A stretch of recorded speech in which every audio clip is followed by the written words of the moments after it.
Well, I'm going to start off with a few things. Um, One, what am I thankful for? I'm thankful for many different things. Since getting involved in YouTube, I have become attached to a bunch of different friends, families, brothers, sisters, whatever you want to consider them. Um, and it helps a lot. It got me to think about how I can share my knowledge, which I started doing videos on medical prep, some other thoughts on different things. So I figured I'd share some of my knowledge. Another thing I thought about was the Prepper X Nation and what it has done for me, uh, along with other YouTube channels. Diggers Outdoors, who's part of the Prepper X Nation. World Without Rule of Law, Backwoods Law, Survival Con, Mouse Toes. Uh, there's so many others that have channels. Southern Ohio Prepper, um, JIT, Just in Time Prepping. Uh, and I am sure I am missing millions of others. But they're just a few off the top of the head that I would quickly think of um, that have videos that have helped other people. So I think it's important to do those shout outs to those people. Um, what I like the most about Southern Ohio Prepper, he involves his son in his videos, on some of his videos, which I think is awesome because his son, Charles, is about the same age as my son, give or take. My son's 7, his son might be 8 or 9, or somewhere around there. But I think it's cool. I really do. Uh, how he shares his knowledge with his son, which I feel makes a stronger father-son relationship. So that's part of it. Uh, so this video, I want to say we all should do that. We should reach out to younger adults and offer some help. So, like at a meet and greet, why don't we do other tasks with younger adults, children, teach them how to build a lean-to or a shelter with an emergency blanket or a tarp, putting a ridge line in, something simple, and teach them how to be stronger people and how it may help them someday. Because nowadays you never know what's going to happen. So I think that's some things we can do.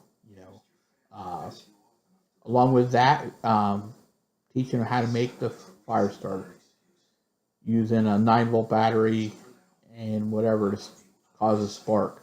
Um, Using a lighter, yeah, anybody can strike a lighter, but how about just using it for the spark side of it with the cotton balls and petroleum jelly? Um, Teaching them how to look for fatwood in the woods or go into the woods and look for pine trees. What parts of the pine tree can you use for survival? Um, Acorns and nuts of different types, can we use them for other things? What parts of the trees are better for fire starting? The fat wood is another thing. Different things like that. I think we should try to do that if we're having a multi-day event. Involve the whole family. Don't limit it to just you as an individual. Maybe bring your family along, like I did. My wife is not a prepper. Uh, she understands sort of what I do, but not everything. Only because of me being deployed to natural disasters, she's seeing how much stuff we take with us when we go. So she gets it a little bit. So I do it gently so I don't ruffle feathers. As others have told me, you can't shove it down their throat. So that's part of the battle. My son, when we were out in Pittsburgh, had a blast. We run around. We were out in the middle of nowhere. Nobody bothered us. Purple Tea Bear brought this wooden figure he got to color. She made my wife like a headband slash ear warmer thing for the cold times. She sat with them throughout most of the day and talked to my wife and my son, making it feel like a family event, which I thought was awesome because I took them with me to somewhere 5 hours away, just almost 300 miles, I think it was, something like that. And the only thing different is at the end of the day when we left, we went to a hotel and got to have some family time in the pool and stuff, which makes a big difference. So, that's things to do. Try to bring your family to these events. Let them experience it. It's not about guns. It's not about all that stuff. It's about sharing. Sharing is knowledge. Knowledge is being gained by everybody. So I think that's all good stuff. So that's just some food for thought. At the next meet and greet, who knows what I'm going to try to do. This past meet and greet, I gave a lot of stuff away. Why? It's excess stuff. It was stuff I had, I don't use, so why not share it with other people that could use it? And you can ask anybody that was there, the stuff I gave away. It was to help others. It wasn't all about what I was getting. It was about giving stuff away to people that could use it. So I thought that was good things. And I challenge people to do that. Don't be afraid to, if you become friends with somebody on YouTube, to offer to help them if you find a weak link in their system. Secret Santa this year, I did for Timo. Because I knew Timo's weak link was medical prep. So I try to help close some of that. And make him feel a little more safer at home. Even though he had a bad outcome with something I don't know if I could have totally prepped him for, with injuring his leg or his foot. But having some knowledge is better than no knowledge. So I tell people, don't be afraid to offer help there. So if we have a meet and greet this year, I may try to put something together that we can do. Maybe not a certified CPR class because of time constraints, but offering hands-only CPR, which is a national standard. You don't get a certification, but you get to learn how to do CPR on somebody if you needed to. Another one that I can do now is the Stop the Bleed. Stop the Bleed is a big program. I'm actually an instructor, so that may be something else out there. So that's another important thing. So just some things to think about. If we get to do another meet and greet almost the end of the year, normally September, October-ish is when we do them. So I think that's important. So, I think that's the big stuff there. Giveaways are a big thing. I think I'm going to try to do some type of a giveaway, and not sure what I'm going to do yet. But I think I'm going to try to do one. But instead of giving a physical product away, I may try to give away an Amazon gift card. Probably try to do some type of a VR response video. And I think I'm going to give away a $25 Amazon gift card. I know it's not much, but you can pick what you want, buy what you want, put it towards something, whatever. And I'll have to come up with the idea, put it on paper, and maybe something in the future that I come up with. A giveaway, and let people try to help pick who should win it. So that's part of it. So I'll see what I can do there. So my next topic today was disasters. When we face disasters, we don't always think about the different hazards. So I wanted to talk a little bit about that today. With any type of disaster, do we think about physical hazards? And this can be used even in your pre-planning events, whatever, but some things to think about. Physical hazards would be terrain. What type of terrain are you dealing with? Is it soft ground, hard ground, snow-covered ground, ice-covered ground? The terrain's going to be a big one. Some other physical hazards. How about equipment in the industrial areas? You know, cables, hoses, light fixtures, fences. You know, if the depending on how much snow we get, you get into feet of snow, you may not be able to find where the fences are.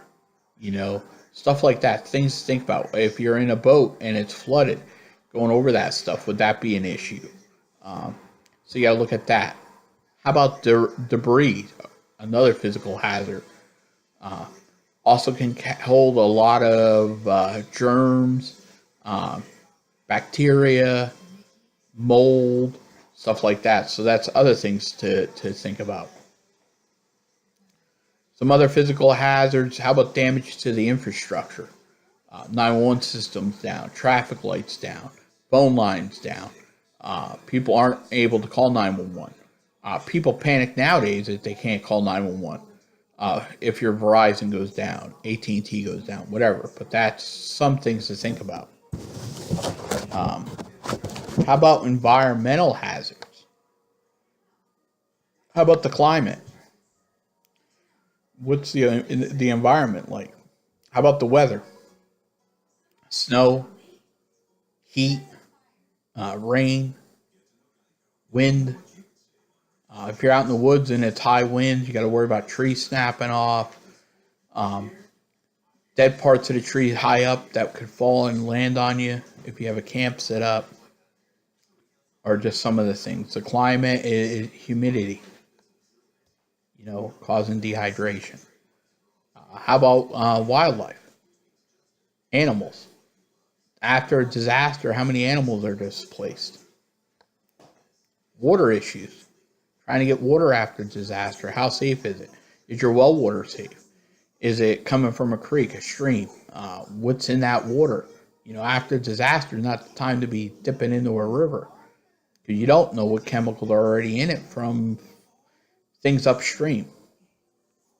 How about displaced domestic animals like dogs, cats, pigs, chickens, whatever. How's that going to affect you? And remember, if domestic animals aren't eaten, they're going to get violent. Disease vectors like varmints, insects, mice, rats, whatever, is going to start getting worse after a disaster or a major event. So, you want to be careful of that.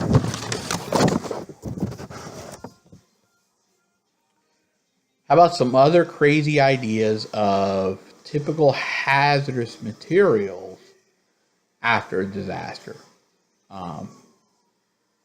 Freon from the cooling systems, from refrigeration systems that get broke, anything like that. PCPs from your fluorescent light fixtures, stuff like that, transformers, whatever. Do we think about it? Plastic, foams, vinyls, furniture, computers, and wiring. A lot of that, some of that stuff can have hydrogen cyanide in the wiring. So you want to be careful of that. Batteries, especially like the ones that are wet cells or emergency power systems, they have sulfuric acid or lead in some of them. How about water treatment chemicals, biocides, corrosion inhibitors, algicides. When you use a little bit here and there, it's not so bad, but if you have a bulk spill of that product, what's it going to do? How about under your sink in your house? All those chemicals start mixing together that you clean with every day. Can cause issues when you mix them together. How many people have copiers and printers, and the chemicals from that? Combustibles. Your fuel oil, if the tank starts floating and flips or the pipes get ripped and the tank tears away. From the cars, the trucks, from the underground fuel tanks. You add water to that and it just makes the situation 10 times worse. Gasoline, same way.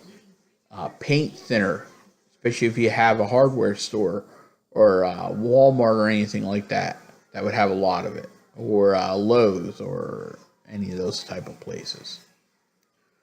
Oil-based paints are another one. And then we can look at explosive risks from compressed gas. Oxygen, argon, nitrogen, acetylene are just a few, that we don't think about. But these are just a tip of the iceberg of things to think about with disasters and some of the hazards that we can deal with. That's not even talking about your sanitation issues for human waste. What do you do with it if you don't have a plan? You'll be surprised how bad that can get. During Gustav, we were at a hurricane shelter in Alexandria, Louisiana, and the shelter failed. The power went out. Emergency power was then running. The emergency power failed during the high end of the hurricane, which then caused sewer issues because they couldn't get rid of it. And part of that issue was the sewer plant on site, with the amount of rain we were getting, was overloaded and then backfilling into the shelter. So, being in with the DMAT teams, with the DMAT hospital on the site, we built troughs from the bathroom, made out of towels and anything else we could find, and made troughs to get it to go outside to get it out of the building because of us having a medical facility on site. Because what was happening is the automatic flushing systems were constantly flushing every time somebody was in the bathroom, which was overloading the sewer treatment plant. So that was a major issue. Our next task was to build bathroom facilities, which we did, using potty chairs, red bags. I don't remember if it was floor dry or sand or something we had also mixed in with the red bags to make it so we could contain it. And then we used the old powering off dividers to segregate it off. so that we could physically be able to do what we were still doing during the disaster and still have Powering on. operational bathrooms. So I tell people it does happen. Doesn't matter where you're at, it can happen. So I think that's about it. It's been about 20 minutes. Hopefully this is a little bit of information to think about. Some hazards to think about when you're out there that you may not even think about. So it's Rescue Boss. I'll be signing off, and hopefully you all have a great, wonderful weekend. And be safe, be prepared, and until later, take care.